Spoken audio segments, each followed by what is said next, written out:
All right, just to let you all know, the recording started. But hi everyone, welcome to our 14th webinar now, presented by the Eastern Shore Citizen Science Coastal Monitoring Network. This monitoring network, shortened to ESCOM because that is a very long name, is a network that focuses on weather and environmental monitoring along the eastern shore of Nova Scotia here in Canada, which right now is looking very snowy and very beautiful. But in snowy, grim times like this, people might look to things like art to brighten up their day. Artistic weather is one way you can do art, and it's a way through which you can transform weather data into art. Today, our guest speaker is Carolyn Mitchell. Welcome. Carolyn was the inspirator of the Artistic Weather Initiative here at ESCOM. She was transforming her weather data from her own weather station. We all have these ratty light weather stations into knitted and crocheted pieces, things like dish towels, temperature blankets, and such. We're hoping for this artistic weather idea to grow into a artistic weather movement, having people collect that weather data from their weather stations and use them to create art pieces. So thank you so much for coming and agreeing to speak with us, Carolyn. And take it away. Okay, I've done a presentation here titled Artistic Weather. So I'm going to talk about fiber art. My name's Carolyn Mitchell. My journey into fiber art began at a young age. So as most rural people do. So at the feet of my grandmother, I started as an aide in winding yarn from skeins into balls. Spun yarn came in skeins, long loops with a twist to keep it together, and it needed to be wound into balls. I would support the loop between my wrists as my grandmother would do the winding. It was an important job as a lack of support would result in a snarl of tangles. We don't like that. So many things were handmade, and learning important skills such as knitting, crocheting, quilting, and embroidery and tatting were taught from about the age of 7. So my grandmother, my mother, and my aunt all taught me the skills I needed to make bedding, clothes, linens, and art. So the benefits of crafting.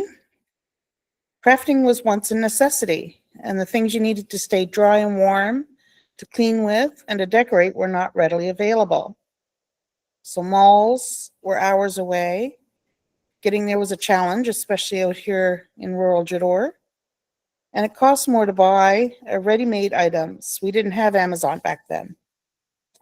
So now we have access to cheap ready-made items, but crafting still has its place.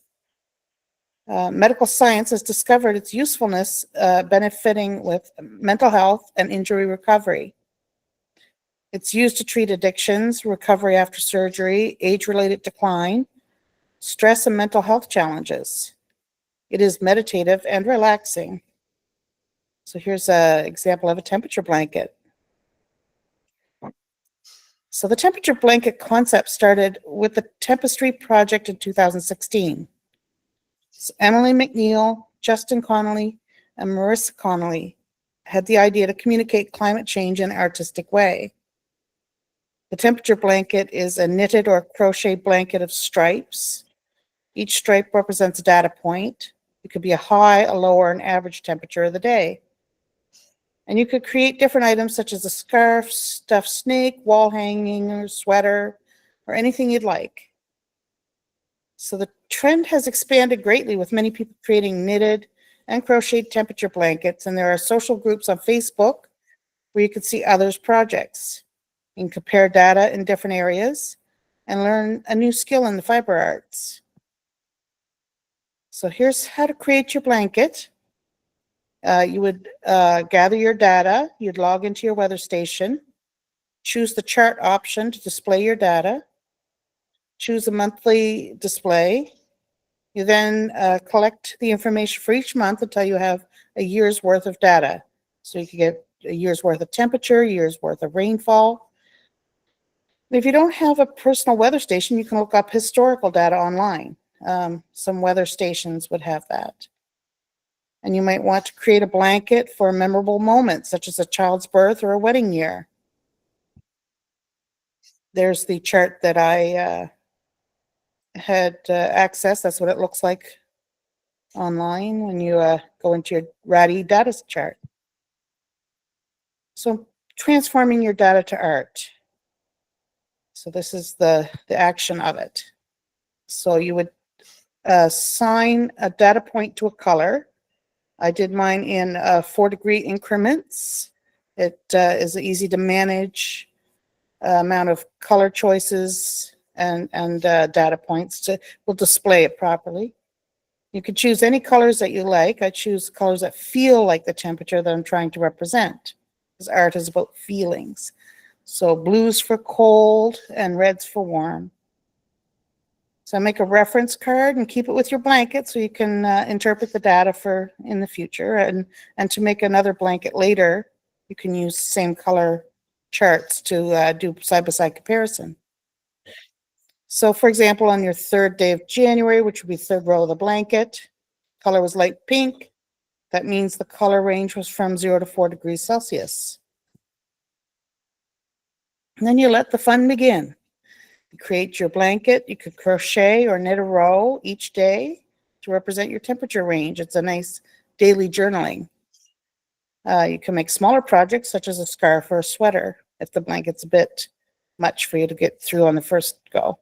So any data point can be represented as a piece of art or usable item. So I made a dish washcloths to show how much monthly rain had fallen. Label your items so you could keep track of the month or the year that the data was collected. And share and compare. So there are social groups where you can show your piece of art and compare weather patterns all over the world. That's the glory of the internet. And you can see the weather and understand the changes much easier than looking at numbers. So you could feel if it was a warm, cold, wet, or dry month of the year. And you have fun. So these are the ones I've done. That's a temperature blanket here. That's one I made. And then that's also the dishcloth that I'm knitting. And we were in Port Bickerton for the Arts Festival in August.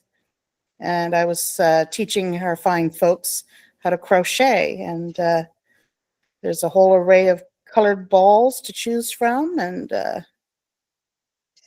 there's Camilo showing how you can get the data in the RADI weather station there. And there's some more photos of us having a glorious day. Okay. So. All right, Carolyn, thank you so much for telling us about artistic weather and how it started both in general with the tapestry blankets and in specific for ESCOM in the Port Bickerton Art Festival. So just out of curiosity, when you showed us your temperature blanket, you were showing a part with mostly blues. What part of the season was that? That Tell us a would bit have about been, your temperature blanket. yeah, so this here part would have been in January of last year.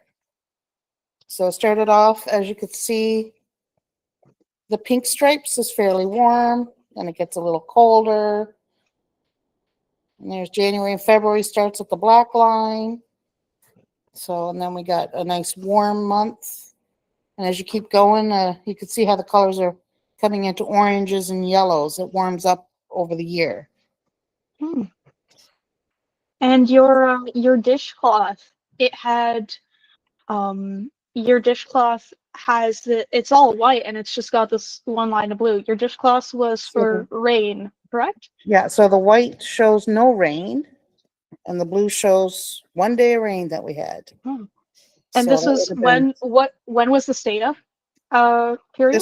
this one would have been in the summer in June. Right. In June 2025. It's when we had the really big drought with only one day of rain. Yeah, so you can make a dishcloth for every month. And that way you have a reminder when you're doing your dishes. Yeah, absolutely. Thank you so much for telling us about this. Camilo, I want to invite you to jump in here now. And uh, now that you've listened to Carolyn's take on artistic weather, Camilo, what's your opinion on how art could help us interpret the environment?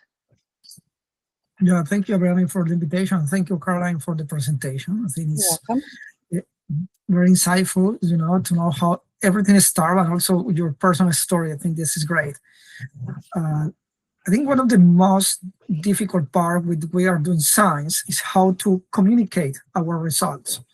So when we have this separation between science and art for many, many years. So with the idea that it's supposed that science is objective and art is subjective. But the truth is that everything is subjective at some stem, and we can have some objectivity even on art. So this is a way that we can show that.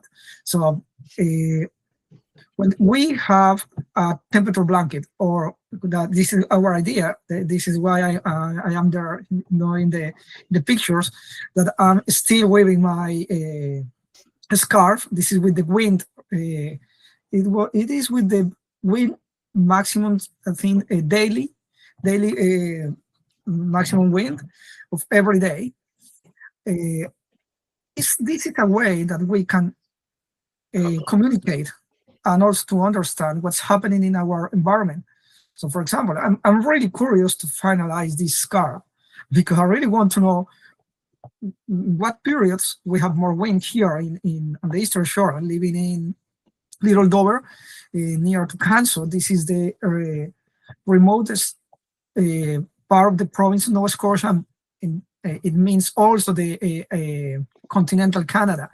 And here we have a lot of wind, the whole time. So I'm curious.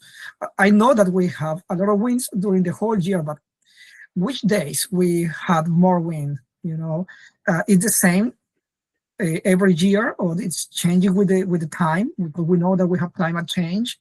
So these are the kind of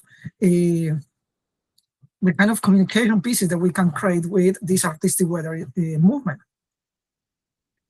For sure. Carolyn, what are your thoughts on how art can help us interpret the environment?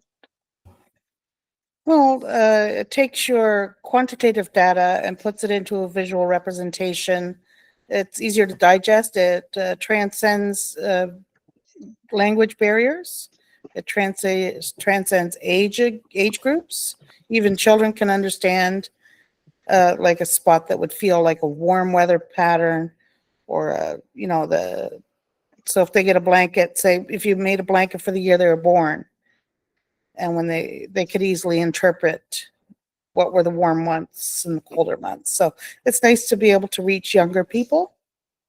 Yeah, and you can also do paintings or anything like that. So you could put any of these data points in any type of art that you would be interested in doing. It doesn't just have to be fiber arts. For sure. Yeah, I would like to add that one of the motivation that really, catch me with this movement is this possibility to communicate also from different family members. I always think that here we have more than 70% of the population here on the Eastern Shore, especially in Guidebrook County, are older than 55 years old. So it means that we have here a lot of grannies that surely they are missing their granddaughters and grandsons. So this could be an opportunity to give them a different way to have new conversations. So I'm always, thinking about this artistic weathering movement. But imagine if some grandmother, she has a weather station in her house here in, I don't know, Fox Island, just to mention it, Whitehead, or in Larry River. And with this weather station that is the whole year collecting data, she can she learned how to download this data that is not difficult at all, or could have the help of her, son, or even the grandson or the granddaughter, download this data, just print this data, and she start weaving or crocheting a piece for this grandson of this granddaughter. That in Christmas, instead of going to the shopping mall and buy something that was, industrialized craft for someone somewhere, this will be 100% real, real new product, that has a message. That, because the message is not just what's happening in the environment, that's true, but at the same time, each time that this grandson is wearing the scarf of the hat, will be remembering how was the weather in her granny's environment. So I think this is a nice way to start having conversation and give the opportunity to weather data, that not just to talk us about if tomorrow will be raining or not, or snowing or not, now that we are in February with a lot of snow here around us. But this could be also the opportunity to create, to promote more bonding between family, relatives, friends. So I think this is a great opportunity that we can use weather station for something more than just collect weather data and have forecasting. Absolutely. And I think it also really keeps weather in people's minds in a way. It reminds them every time they see a piece of artistic weather, that weather is not just something that happens to happen around them, that is just collected as data, temperature fluctuations and all that. It's something that changes in a very real way. And slowly, temperatures are increasing. And that can be shown a lot easier on something like a weather blanket, and can help us interpret the environment changing a lot easier on a weather blanket than I can necessarily just looking at fluctuating temperatures up and down throughout a whole year. But I also wanted to open this up to all of you guys. If any of you would like to speak, no pressure, of course, no pressure, but feel free to raise your hand. How do you guys feel like art and artistic weather could help us interpret the environments?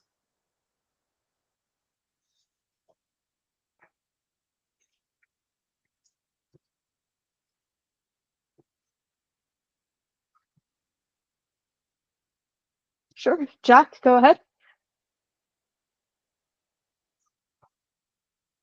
Jack, you are muted. A few of you know that I work with an association of artists in Guysborough County. And I always enjoy meeting with them because they're very creative. If they were here now in this webinar, they would be coming up with lots of ideas, which is not my talent. I can administer the group, but I'm not particularly an artist. But I do recall an artist a number of years ago he had a project that went on for a whole year. He said, I'm going to create one painting a day, and it's going to be about the size of a postcard. And I'm just going to post it on Facebook or whatever mechanism he had to share it.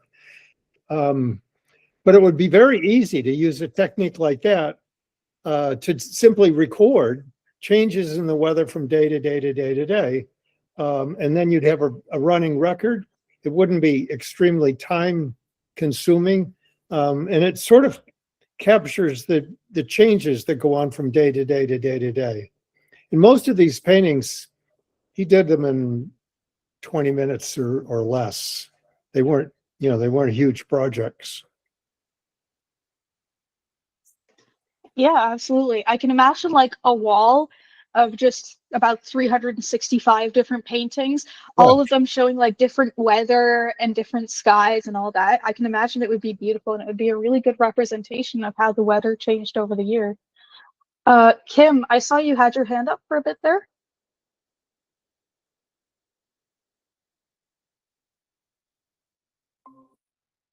Oh. Okay. Zara, would you like to speak? Hi, yes. So I think this is definitely a good idea and a good concept, but I feel like it's at the moment it's quite basic and very simple. So it could be very beneficial to try to incorporate a broader range of weather parameters such as wind speed, humidity, atmospheric pressure, and so on. And also we can use other advanced visualization techniques, for example, using interactive maps, heat maps, 3D modeling, and so on. Yeah, absolutely. And that's the plan with artistic weather, right? To be able to take all of these parameters like precipitation levels and humidity and pressure and all that, and not just temperature, and be able to represent it in, either as fiber arts like Carolyn's doing, or in other art forms, paintings or drawings and such. Yeah, I think that we Yeah, for can. sure. There's a lot of opportunity to make more advanced visualization. I think there are lots of opportunity and lots of techniques that can be used further. So, and also, as you said, it's a very good way to interpret the weather and also transfer messages to different groups of people, and also increase the awareness about weather conditions and the impact of our life and our health. For sure. Kim, I know you had your hand up earlier. Yes. Am I muted? No, you can hear me, I think. There we go. Hi. Yeah, no, the internet connection is real bad here, so it dropped just as I was putting up my hand. So, Don't so worry about it. to see everyone on this conversation, and thank you so much, Carolyn. That was fantastic. I'm going to say that to you many times when I see you in person, and for everybody for coming down this road.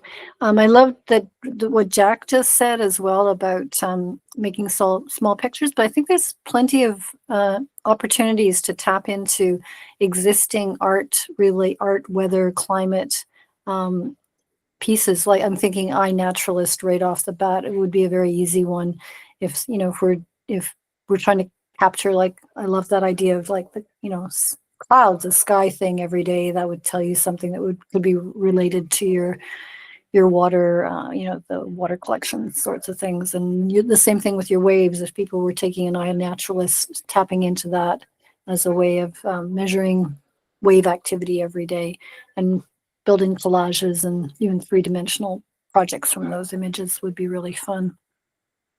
And there's another piece, and this is, I know Zahara's, trying to make it perhaps more data analytically related, but I think there's a lot of value from the citizen science perspective of getting how does the immediate environment, like I know you're doing plant measuring and like gathering information about the coastal plant life and things like that. And again, images related to that, it could be super valuable.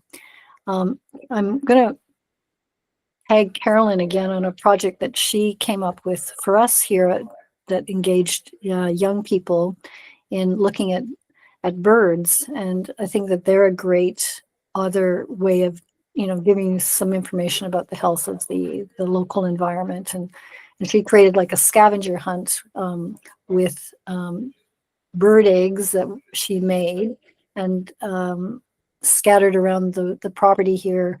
And the children had to go out and find them. And then when they collected them, they brought them back and had Carolyn shared the bird song with them and some information about the birds themselves and what they had discovered along the way, along that scavenger hunt journey. And I think that that could be another playful game-like thing, because I'm assuming that this is also about all ages. So that intergenerational piece is really important to think of. Yeah. For sure. And I feel like this links back to what Camilo mentioned with transferring knowledge through generations, using artistic weather to, you have a, some older folks on the Eastern Shore who have grandkids, and they can create these temperature blankets to show their grandkids, like, you know, all the way back 15 years ago, you know, the average temperature was this. Right now it's, you know, so this much higher. It could be, you know, something like a temperature blanket that is from, you know, year to year, or it could just be like a rain blanket that's from year to year. It doesn't even have to be temperature. So I feel like that piece of information of being able to convey this information through art to younger generations is really important. Moving on to another question I have here. What is the importance, Carolyn, I'll tag you on this. What is the importance of artistic weather to you specifically? Well, I'm pretty involved in the youth of many communities because I drive a school bus, and I like to have something that is reachable to them. And the youth are the ones that are going to be taking care of the planet after we're gone. So they have to have an understanding at an early age in order to develop an empathy. So this is a way to reach them on terms they can understand. So that's my importance in trying to translate numbers into art, because it's more palatable.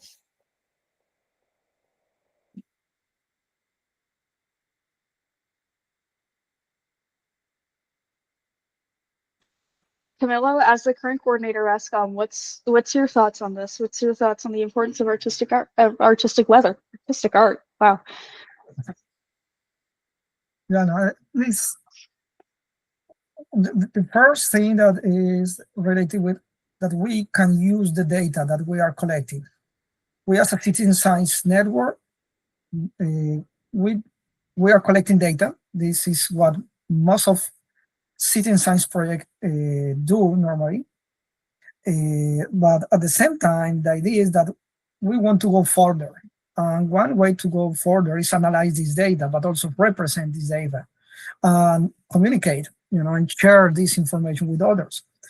If some of you that are here during the webinar, the people that will be watching the webinar and the recording, you can go back to the, I think it was the 8th webinar, maybe, or the 9th, that was about the gamification. That is with Professor Olat Olibode from Dalhousie University. And I think this artistic weather match very well with this gamification strategy that we are working on just now. Is the opportunity that we can use this data for many different purposes. So that I think it's so important because it will also empower us as our community members. It will give us the opportunity to understand better what's happening around us, and also to show to others that, okay, look at that. We are just starting this artistic weather movement, but I can visualize in 3 or 4 years that if we have you know, the yearly scarf, that we can compare this scarf and say, okay, look at that. It's already the change. Or another example is with the Port Bickerton Arts Festival. We have been there last year, but this year we plan to go there again. And this time we will love that each of the coastal climate teams that we have in ESCOM, that we are more than, I think we are 12, 14 different teams today in February 2026. Will be great that each of the teams show their artistic weather pieces, so that we can compare and say, okay, look at that. This is Cheat Harbor and this is Lares River. Look the difference. And they're not so far one from another. So that we can start to also to have this conversation as a citizen scientist, so that we feel that we have more information and we can be part of the decision making. And also with risk governance, that is also part of what I'm working in Dalhousie, is that normally risk governance or risk management, emergency response come to us, you know, as a as a mandate, that we need to do something. But imagine that we know what's happening around us even better than the experts that are, from outside our communities. We will be a lot better prepared. For example, last year we have a very dry season. Many wells were run out of water, and now we have a lot of snow. So what does it mean? That we're going to have another dry summer or not? If we have this information and we can use it, I think we will be better prepared for, we can adapt easily to the climate change. So I think for me, this movement about the weather, artistic weather, I think is so important. It's not just to have art pieces. I think it's involved with all our citizen science network. Absolutely, yeah. I mean, the importance of artistic weather to me is very much that communication piece, right? Being able to communicate temperature, or not necessarily temperature, general climate changes to folks who are necessarily not, even people who are not interested in science or less interested in science and maybe more interested in art pieces, might take a glance at it, or might be more willing to take a glance at it than they would be willing to take a glance at like a graph or a chart or something like that, and say, hey, wow, that's actually really cool. Also, wow, that's a large temperature rise. Holy crap. But yeah, again, opening this up to the floor, what is the importance of artistic weather to you guys, and how do you all think you could see yourselves doing artistic weather in the future? It doesn't have to just be, fiber arts, or we've already mentioned drawing, but how else do you think it could be used or it could be done?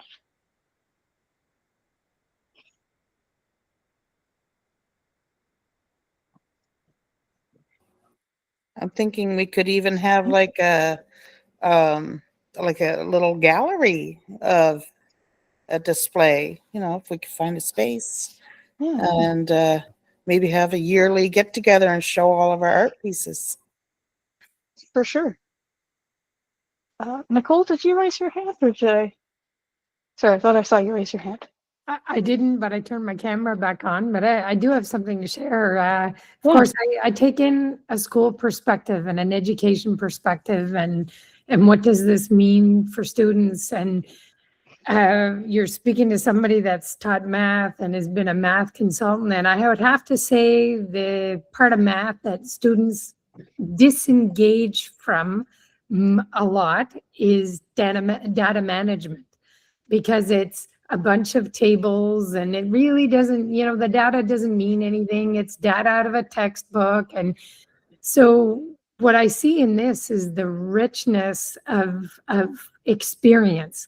So if we have students that are engaged in collecting the data, so it means something, okay, first of all, I'm collecting it to what I've learned in science, but then you're taking it and presenting it in a way it isn't a boring table, I think is very engaging. So because you have students that have strengths in different ways, and some are very artistic and others are very mathematical, where the table it jumps out at them, but you're offering students different ways to express themselves, but also to communicate this rich data that they've been a part of collecting. So I just see it as opening a door to engaging students in math and science and art in just a meaningful way.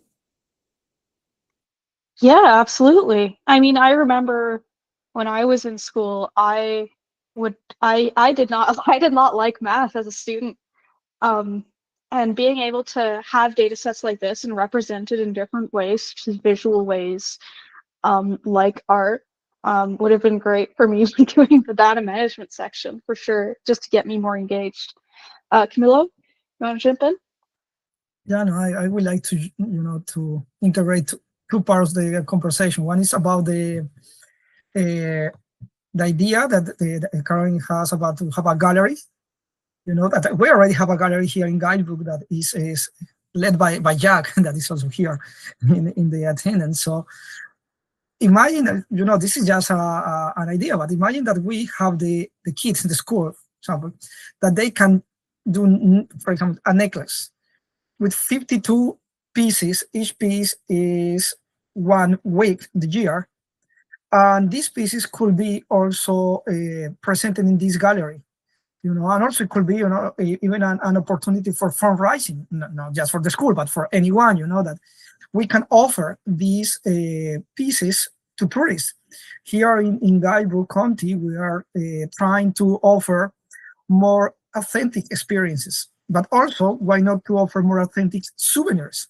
That stop these bags that say Guidebrook, Guidebrook, Guidebrook, Guidebrook, and 10 different colors in 14 different fonts. No, why not we offer tourists something that is really, really authentic? For example, these artistic pieces that we are creating with our weather station, I think they will be a hit, because anyone that will buy these pieces, they will say, okay, but this is not just a necklace. This necklace was made by someone that is in the community, and here his or her name, with the weather station there, and also I can access the weather station online.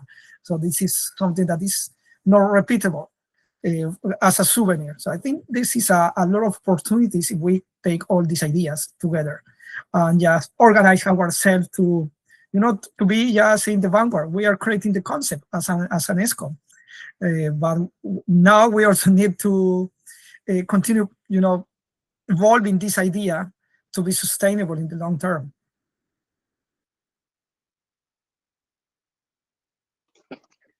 For sure. And moving on, we have, I'm just looking through this question. Some of the stuff we've covered already in our discussions. This question will be specifically targeted towards you, Camilo, because you know best. How would interested people be able to get involved if someone was interested in creating an artistic weather piece with with their data set from their weather station, or if they don't have a weather station and they were just interested in creating an artistic weather piece with ESCOM? Yeah, I think this is a tricky question because how to be involved in artistic weather. I think now this is why we have this webinar. Now we are explaining the concept. This will be the first time ever that we talk about this concept, and it will be online and accessible worldwide. So I think from the next week that will be this webinar will be online. In YouTube, anyone can start doing artistic weather. I think it's similar that how it started in 2016 with the temperature blankets. It's more or less the same idea, but just upgraded. So to be involved is just to start doing. But if we are speaking about ESCOM or here in the Eastern Shore, I think the ESCOM members that have the weather station, you have what is more important now, that is the data. Very soon we're going to have our data management platform, and you will be able also to download very easily all the data from your weather station and also from the beach profiles and everything. So I think it's just to download the data and start dreaming about you, and it depends on your skill, of course. I learned a bit of crochet in the Port Bickerton Art Festival. I didn't remember, so I will need to learn again. But it will depend of your skills. But I think also, and this is why I thought it's a tricky question, so it will be great that we start having more artists into ESCOM, because citizen science looks most like the scientist part of the world, but we want to join with the art part of the world. So it will be great that you don't need to have a weather station to do artistic weather. Maybe if you are an artist or you have some skills, you like weaving or crocheting, you can just contact someone that is in ESCOM that has a weather station, and you can do pieces together, so you can give your data to another person, and maybe you have the weather station, but you don't have the time. for doing the artistic piece. Okay, but you can do it together, and it's a common result, a common product. So I think how to be involved is there are many different options. And someday hopefully soon we have time with Nicole to create our CSI teams in the different schools, in the 6 schools that we have here on the Eastern Shore. And this will be another way that we can create artistic weather, and the kids could involve to this movement from their from their assignments in the school. And just to finalize, just an idea, imagine that someday the assignment that the student they need to give to the teacher is not a paper, work or a PDF document. No, they need to give to them the necklace, of the scarf. So this will be your assignment. I think this will be nice. Yeah, and I love the collaborative nature of it all, of students being able to work together to create a scarf or necklace, or someone, who is an artist who doesn't necessarily have access to a weather station, being able to collaborate with someone who has a weather station and work with their data to be able to create an art piece. It's, forging connections and ties, especially with how the world is now. It's more important than ever, I feel like. Jack mentioned as well that they have some quilters in Guysborough, and he can imagine a collaborative project, each square representing one piece of data. I think that's another really cool take on a fiber arts concept for artistic weather, with each square representing one piece of data in one big quilt. I think that's really awesome. So I want to thank you all so much for your involvement in this webinar. Thank you especially to Carolyn for being our special guest presenter, and for giving us such a good presentation and introduction into artistic weather. If anyone has any questions or any last comments you'd like to provide, I'll open up the floor now. If not, I think we're going to call this webinar up to a wrap. Thank you all so much for attending. Just a quick note, this webinar, as well as all past webinars, will be available on our ESCOM YouTube channel. If you just search up ESCOM webinars, you'll be able to find it. So if you'd like to watch this webinar again or watch any past webinars, we've had lately quite a few webinars in a sort of weather series. And yeah, I want to once again thank everyone so much for coming to this webinar, and I'll see you all later. Thanks, folks. Bye. Thank you.